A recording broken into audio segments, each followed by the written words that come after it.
आणि अद्यापही परवानगी दिलेली नाही आहे। आमची त्यांना तीच विनंती आहे की बा हा काय हा आंदोलन परवानगी नाही दिली तरी आम्ही जोडेमार आंदोलन चालू करू आणि एकदा तरी या शासनाला धडा शिकवू। सचिन अहिर जरी असला तरी देखील ते काही जाऊन काय बंद करा किंबहुना कायदा सुव्यवस्था बिघडवा अशातली ही मनस्थिती आणि मानसिकता कोणाचीच नाही आहे। जी घडलेली घटना ही अत्यंत दुर्दैवी आहे, पण काय ना काहीतरी देखील शासनाला जाग यायला पाहिजे आणि या शासनाला कुठेतरी समजलं पाहिजे। या दृष्टिकोनातूनच जोडे मारो आंदोलन आम्ही हे करण्याचा प्रयत्न करतोय। अद्याप पोलिसांनी अडवलेले आहेत, पण आता बघूया सर्व आमचे नेते मंडळी आल्यानंतर ते सोडतायत की नाही।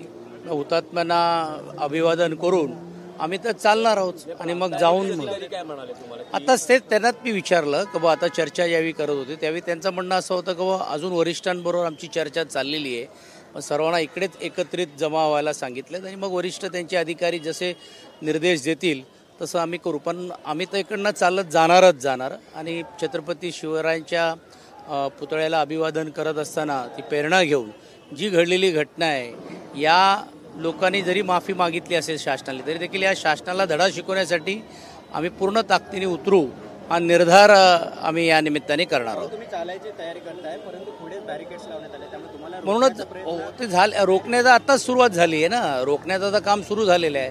10ची वेळ दिलेली आहे, लोक आता जमा होत आहेत। 11पर्यंत सर्वजण जमा होतील। 11:30 11:30पर्यंत आमचे सर्व नेते मंडळी पण मोठ्या संख्येने येणार आहेत।